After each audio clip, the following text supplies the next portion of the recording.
Hello everyone, Sub-Zeric here. And before we get into today's VOD, I need to talk about something very serious.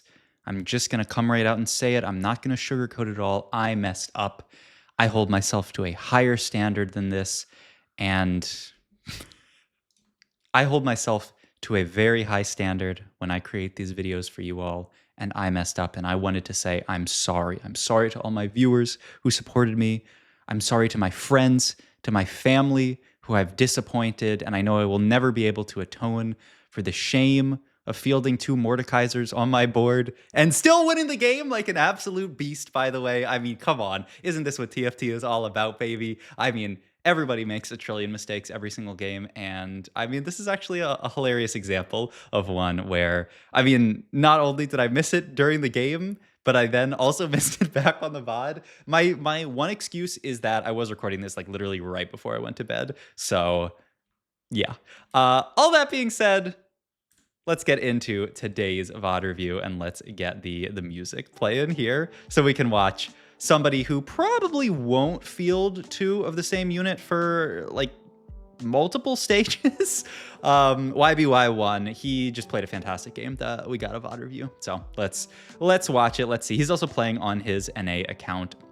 So I'm excited to see him play up against some NA favorites like Chibster555. You know, there's a okay, I don't think anyone knows this, but there's like a streamer named Chib Lee who like streams other games, and he says he plays TFT, but like is Chiblee Chibster? Because like Chibster's like kind of high elo, and Chiblee's more of like a for fun type player. If anyone has some TFT, I try to do some Googling, but if anyone can do some TFT investigative journalism, can somebody like at Chibster555, because I don't think, okay, it's probably just a completely different person. If you know Chibster555, tell me in the comments down below. But in any case, we're starting off here with Vipair. I mean, Vipair, you're always interested in holding here. We actually, kind of surprisingly, this is our first kind of big decision in the game. We sell a lot of stuff here. I'm kind of surprised, yeah, that we actually sold off the roster with Vipair. I'm kind of shocked, but I guess his thought is that we are just going to play potentially around this Exotech opener, and that, yeah, he'd rather hold this stuff. I mean, you could just sell the... Yeah, I mean, he thinks it's like higher odds that we're actually gonna play Bastion here. This is surprising to me. I really value this this roster unit with Vipair here, but I guess he doesn't. Weird. That's very weird. And then he... Okay, I mean, this is just kind of trolling for YBY1. I mean, he's literally sitting here with 10 gold here. But all right. First Augment here. He does see quality over quantity, which is pretty exciting. And now he immediately gets kind of stuck here. Quality over quantity versus hedge fund in this spot here. Portal-wise, actually, I didn't catch. We're in the Mecha Aurelion. This is the Treasure Dragon one. So no kind of like knowledge that this is going to be like an econ game where like we're going to have, you know, a ton of gold that's going to, you know, make this go crazy. I mean, quality over quantity, I do think is very solid with the Anima style stuff. There is also, I've seen some people talk about quality over quantity in like Street Demon, kind of a similar idea. You're playing 7 Street Demon units, you can all itemize them, and you know, you could make something like a Radiant Ionic Spark there, and it wouldn't be bad. So, I mean, I would not blame him for the quality over quantity. The only thing that's slightly sus is you want quality over quantity with like a strong win streak opener, and we don't have that here. Ooh, an upgraded or an exalted adventure, yeah, is what this one's called. But we actually take none of these here. We take hedge fund, and we're gonna play a Giga econ game from here. And yeah, I mean, you gotta make gold here, right? Yep, he is going to make 40 gold here. So this is going to be a Giga econ game from YBY1. Kind of surprising that he opts to hold this stuff over the Vi. I think in an ideal world, we would have held on to the Vi here for a potential Cypher down the line. But I mean, I guess all good. Like we can eventually make the gold. And yeah, I mean, there's the LeBlanc, so we start to get punished a little bit because it's not like we don't need to hold this, you know, like we can hold this for free essentially. But I mean, I will say this early stage, we basically can just chill. I can, you know, talk about something else. Like, well, I don't want to talk about the the Mordekaiser incident. I'm hoping, I don't know. No, I'm never going to live it down. It's fine. I mean, TFT is a beautiful game. Even the best players, myself included, make huge mistakes all the time. So, you know, it happens. And it's hard to play. Oh, speaking of which, actually, YBY1 actually really hard punished here for not holding onto the Vi. He actually gets really punished here because he would actually have 3 Cypher in as early as 2-3. He's also going to continue to get punished here because there's somebody who's full opening in the lobby as well. So the second we fight them, we're going to lose our loss streak. But, I mean, no reason to full open into them, then we're just going to both lose our loss streak. We might as well just play this and hope that we eventually just dodge them. There are those type of I mean, I'm sure you guys have had games before where you just dodge them like the entire game and it's super chill, and that's kind of what we're hoping for here. And then pan off carousel here. So we are kind of cooking with the cooking pan itself. I'm not sure. I mean, there's infinite options that you could go for from pan in this spot, and we do get the Vi in, so we are finally there. So like, I mean, pan options. I mean, I don't want to go techie. I'm probably not going to build techie or dynamo. Probably not bastion.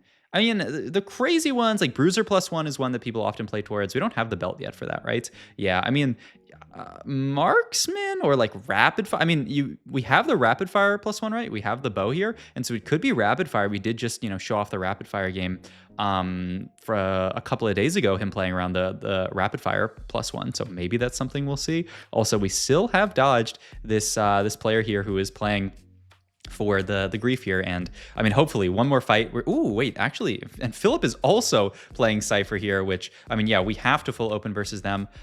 We go for this pattern with full opening here, and we do fight the other player who's like actually full open here. That's so rough. I'm kind of surprised that we actually did position like this, because I think if we had rotated to Philip, there is kind of this idea. We can actually pull it up in Team Builder. There's a good tweet. I can pull up the tweet, but I mean, the idea is that like if somebody goes to block their board in, so if somebody does something like this, what you want to do is the enemy board is kind of like allow these units to walk up. So you want to just put all your units on the back row. And so I've seen some people say like, well, the counter to that positioning is putting everything back row. But YBY1 actually frontlined his LeBlanc, which would mean that, against positioning like this, if somebody had trapped here, this unit would get trapped, which, in this situation would end up being like Gallia would get trapped here. So I'm kind of surprised, but I mean, maybe his thought is just that, I mean, that he's going to get out-inted no matter what. Who's to say? I mean, he does, yeah. I mean, he sees Bruiser there if he wants it. We do still have that rapid fire if we want it. Like I said, don't imagine it's going to be techie here. I mean, item-wise here, I mean, you have a Bruiser and Archangels, and then you'd have to make like a red buff here, which would be, yeah, he's kind of hovering over every single one, being like, what do I want to go here? Because, yeah, I mean, Bruiser, Archangels, red buff. I mean, red buff you're not the most excited about in that comp. I mean, he can continue to kind of like wait here. I mean, if he makes Morello, then he can't make Bruiser, so that would kind of cut that option off. So, I mean, honestly, I'm interested to see where YBY1 goes, because this is one of those games where I think a lot of people would play this and get super dizzy, get super lost. I mean, and I'm not saying like all these noobs, like myself included for sure. Okay, we get mana flow. This is called the one where the damage you do heals you. I don't think this one's actually good in that spot, but we'll see. And then this is also quite solid. I mean, this locks us into AP. This is just a solid tank item. Like I said, I'm not that excited about this, but if YBY1 takes this, then it'll change how I think about it. Yeah, I mean, okay, we just get Epitaph is, I mean, he does roll this last, so he must value it at least a little bit. I mean, my concern with this is like, it only gives you HP once you start winning, and we don't care about getting HP once we start winning. And so, yeah, we do finally roll over it, and we just take an Inspiring Epitaph here. Good enough augment in this spot here. I mean, just good generic combat augment. You can play this in everything. It doesn't lock you into any kind of one line here, but we do have to start figuring out what our line is going to be pretty soon. You'd like to make some item slams here. He's looking at the rapid fire +1, so hey, I mean, YBY1, the rapid fire enjoyer. Also, this fight is surprisringly close. I mean, Jarvan, we might actually kill another here. No, we don't quite, but I mean, 4-unit loss, not so bad. Oh yeah, that's Philip, the other player there. Ooh, we're gonna split 50 gold here. I mean, yes, you always split in this spot. I've talked about this before, but when you are ahead economically, you want to take the split because it's going to knight other people. And oh my God, wait, only 3 people split? I mean, now we can start thinking about a fast 9 game with this much gold. I mean, it's 90 gold level 7 at 3-3. Like, this could actually just be straight to 9 here. If we were to do that, you need a Reforger to build Boombot, right? We can't just build Boombot. It's chain plus spat, right? So like we can't actually build Boombot emblem without getting Reforger to reforge this pan into spat. If you were to play that comp, I mean, you could go Bruiser +1 still in that comp and just play for like 6 Bruiser, or even just like a 4 Bruiser and drop one of the other ones, I guess. I mean, then you can kind of like throw Bruiser. Imagine, wait, like a Bruiser Zac with Boombot as well. Wait, that's kind of woke cheer. We look at the Cho there, which would be my pick if I wanted to play that comp, but looks like he's not interested in that. Picks up the brand here. I mean, there's no way we're going to go techie, right? I mean, if we wanted to, the items for it would be Okay, ooh, that is a Z here, which just gives us the 4 Cypher, which is very good. We're just missing the Raven here, which is a little bit unfortunate. And also, I mean, stack-wise, because we got griefed, we're actually not in that great of a spot. Only 108 stacks at this point. I mean, if we can lose the next 2, we'll get an okay amount of stacks. But really, we're also not killing that many units here. I mean, Gwinsu plus Renans plus Shiv here. I mean, this looks like he's itemizing for Boombot in this spot here. These are perfect items for our Urgot down the line. And yeah, I mean, 150 stacks. I mean, we're gonna get to something like 200 stacks. This is definitely not like that magic number where you actually start to get the like the radiant items, like the 290. That's where like you really feel good because you can like cash out a radiant item from there. But I mean, we're pretty far from that, and I doubt we're gonna sack 2 more after this, so we're just gonna take this fight here. We're actually gonna win against this guy, right? Because I mean, we have a fully itemized Z here, so yeah, we're gonna win this fight. And I mean, what is 150 stacks even? I mean, maybe, oh, we got to 175. This one's like a bunch of dupes and 3 costs. Maybe the TG would probably be best here, but yeah, we have to take this, which I mean, it's econ in some ways, and maybe we can go for some kind of crazy Mord 3, but ooh, okay, so we're gonna, yeah, I mean, looks like we're thinking of almost like Bruiser reroll from this spot. I mean, it makes sense, right? We can make the Bruiser +1, we can look for 3 stars, but are we, I mean, we have these items that have to go into an Urgot down the line, so we kind of still have to go 9. I mean, yeah, this is a game, I think, that just like, I will say, I would not trust myself to pivot this game, to play this game. I think if I was in this spot, my chances of going 8th would be quite high, and so I want to see how YBY1 ends up playing it out. Make the Morellos here to grab some heal cut. He was looking at potentially like BT Archangels type stuff for the fiddle that might end up on this board, but honestly, I don't know if we're going to play it. Yeah, we're going to make the BTLW and just say we're going to play these items potentially onto Garen, honestly, later. I mean, the Zed winning this fight is actually huge from a being alive perspective, because, I mean, if we don't win this fight, we're going to be very dead. LDP here, we roll everything. Wow, and immediately take, that was Climb the Ladder, right? There's too many of these augments that look exactly the same. I mean, Climb the Ladder is so good in this comp. We're going to be playing all these Bruisers, giving the AD AP, and the big thing is the armor and MR onto all the HP from Bruisers. You just basically have to take it in this spot. So I like this a lot from YBY1, and it's just a solid augment. And yeah, we level here 70 gold level 9 this early, hoping to at least find some Urgots. Whoa, we got a roll, man. I'm surprised he's, okay, finds Renekton, Kobuko, Chobuko, the Vex as well. He's actually holding these Renektons on this roll down, which is not a unit that you normally play, but the upside is that we could maybe Bruiser spat him down the line. Okay, yeah, and he's thinking about it here. Is gonna make this stuff, gonna make the Bruiser spat onto him, going to slam the Shiv plus the, I mean, honestly, a decent pivot from YBY1. We don't get everything 2-starred, but we get a good enough board that we can potentially win some of these fights. We make the Redemption here, which is just gonna be the best tank item in this spot. We get Exile's value onto our bench, which is very important. We get Boombot, ooh, from Rip, which is really nice here.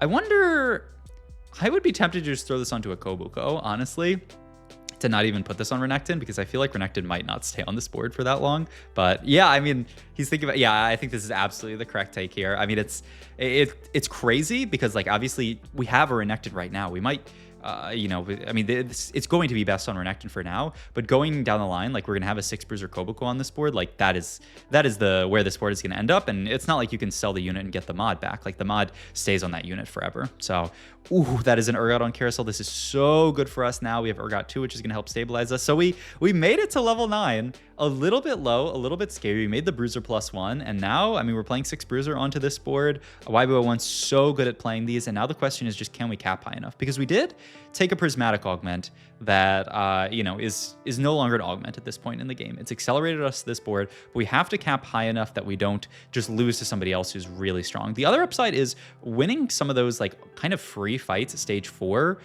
You know, like 4-1 and 4-2 is actually really huge for us as well, because we're 33 HP. Worst case scenario, we fight somebody really strong, we can actually still live after taking a loss. So that's actually, like, this is a fantastic spot for YBY1. I mean, just very smart to understand that, like, this is the line that he was going to play. I mean, it's a fast 9 line. We can just make the Bruiser spat, be happy with it. Really loved how he just came to all of his items. I mean, I honestly should do more of just like the pausing and looking at the items in spots like these, because like it almost looks too natural when you just watch someone like YBY1 do it. But I swear, had we paused there, like I think, like, I mean, I can't tell you to go back in the video, but, like, you know, pull up a YBY1 VOD at a spot like that at like 4-2 if he doesn't have a bunch of stuff slammed, if he's doing some kind of, you know, like a bunch of slams set up here, and just like ask yourself, like, what would I slam in this situation? And I will guarantee you YBY1 will do some stuff that will absolutely surprise you, and you'll go, oh, like, that's so smart. That's such a smart way to play. I mean, this is honestly not bad. This honestly seems great. Yeah, I think we would just take that there, and then we get the Bruiser +1, so now we can move this over to the Garen. Wait. He actually made a very small mistake there, right? I think he did. Let's see. No, he didn't. Okay, he's a beast. Never mind. I thought he used the remover, but he did the thing that you can do where you saw what he did there. He actually put the mod onto the Garen, which pops off the Bruiser spat. So he doesn't even need to use a remover there. Okay, I'm sorry for ever doubting you, YBY1. I thought you used the remover there, but no, he actually, yep, just throws the Bruiser mod on here, which pops off the Bruiser spat, which means we still get to keep 4 removers. We honestly don't even need 4 removers, but why would I ever doubt YBY1? I mean, I will say that the Vi thing early was definitely a mistake in hindsight, but I mean, that's I'll be happy finding a mistake in a YBY1 game is all I'm gonna say. But I mean, honestly, our spot's fantastic. We do need to roll on level 9 still. We cannot just go straight to 10 here. We need to find at least Koboko 2 to be stable. And we find the Choseph Gath 2, which is really nice here. And we also want to roll for our Zach Bloblets here. Now we can certainly consider just pushing 10 here. Honestly surprised that he's even holding Renekton pair on bench here. I feel like you probably are just going to sell these guys, but we'll see here. And maybe we should do a quick check, make sure YBY1's not playing 2 Mordekaisers on his board. I think he's doing fine, but you never know. I mean, really good. Better players have done worse things than that. Yeah, I'm surprised. Okay, yeah, he is gonna sell that stuff in order to make gold there. He actually, I mean, yeah, we. Okay, I'm trying too hard to like see if, but yeah, because he can sell make 15 here. Yeah, he sells for just 24. Okay, yeah. So yeah, he could have sold all 3 to make 30, but he didn't for some reason. I'm not really sure why. I mean, just holding this mirror, I guess, to deny. I mean, it must be, right? They're like he's scouting around here. Is he scouting a? I mean, honestly, wow. I mean, he's spending 1 gold here to deny. Is I guess I mean, this guy already has Samira too.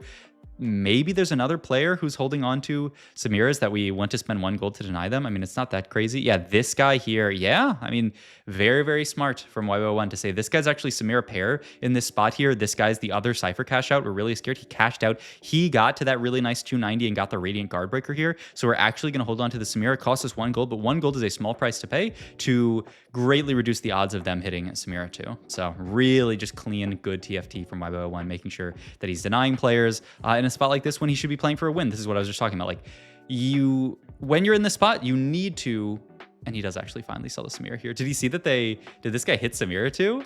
Is that what happened there? I mean, he sold it now.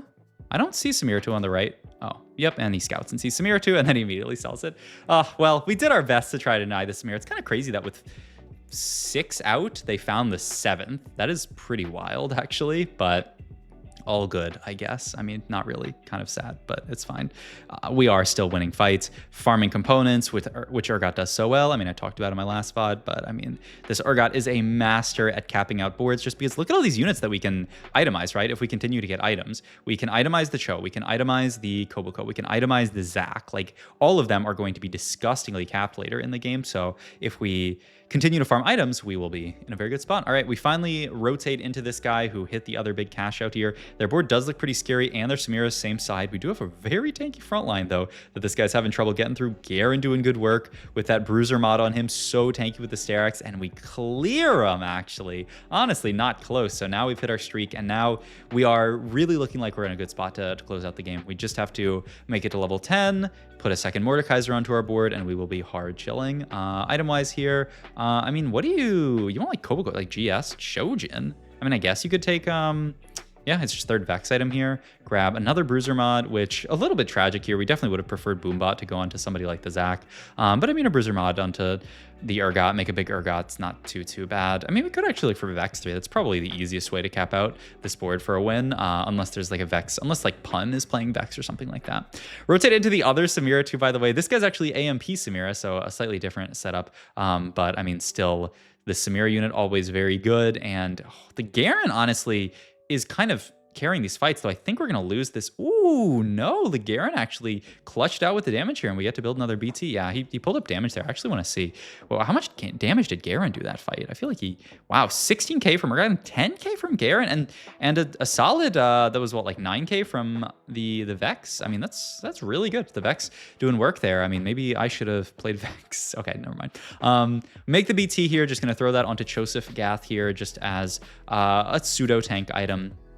Kind of surprised that he doesn't move those over to the Koboko here, especially because Koboko has the Boombot mod, so he should be just kind of better than Cho. But I mean, maybe, yeah, I'm not actually sure why he doesn't put the BT and the, because BT is gonna be better on the Koboko, obviously. Maybe he's afraid that Koboko is gonna die too quickly, and then we're going to lose value from the redemption. I'm not sure, but I mean, we're coasting to level 10 at this point. I would say, just once again, have to make sure that we cap out high enough to win this lobby, because we are down a Prismatic. If there's somebody with Combat Prismatic who caps our board out in a similar amount of strength, it is, you know, potentially losable. But I mean, this board does very good at capping out and just winning games. We do have another Renans here if we want to get it here. All right, time to level here. We are rolling here just for, I mean, at this point, I mean, 6 Urgots. We do get to play double Urgot here, and this is actually fantastic because now we can play the Renans there, put the double shift there. It's beautiful. I was like, where's the Renans gonna go? It's gonna go right there. Also, we quickly amassed 7 Garens. Nobody else plays this Garen unit, I'll be real. I mean, YBY1 can go for the Gigatuber here and sell board for Garen if he wants, or if he wants to play for LP, he could conservatively. I mean, if he wants to go for the Gigatuber, he has to either sack this round or he has to, yeah, kind of start selling board. He does have 2 lives here, so he can go for it. That's another Urgot as well, so we're at 7 and 7. And he is going to start selling. Oh, wait, 1 off Garen at this point. All right, let's roll for it. He does pick up. Okay, he sells everything here and does find Garen. And this board's not going to win, right? I mean, surely not, right? We don't have enough front line. Oh my God. I mean, you know, last VOD, me hitting a 3-star 5 cost, this VOD, YBY1 hitting it. I mean, it's just, you know, it's good to be in good company. And we're actually could potentially hit the Urgot here if we're lucky, but we are not. We are very unlucky. So we're going to sell the whole board here. I haven't actually seen Garen 3, so I want to see what Garen 3 does here. What is he? What would he do? Does he throw like a million swords or something? I don't know. Let's see. There's the cast. Oh, wait, I did see this. He just deletes the entire board. God of the net. He's hacking their source code to do true damage and kill everyone. God of the net. So cool. And I mean, a very, very fun end. I felt like I had to VOD review this game. Just a really fun game for YBY1. Taking what I would say is a pretty difficult spot and just piloting it beautifully. So hope you guys enjoyed this video. If you did, please like, comment, subscribe. Check out my Twitch and Medify. All my other links down below. Hope you can find it in your heart to forgive me in my, you know, my mistake that I made. I'll do my best. You know, I mean, nobody's perfect in this world, so you know it happens, and it makes for a hilarious situation. So honestly, I did it on purpose. That's the real reveal. All right, I'll see you guys later. Bye.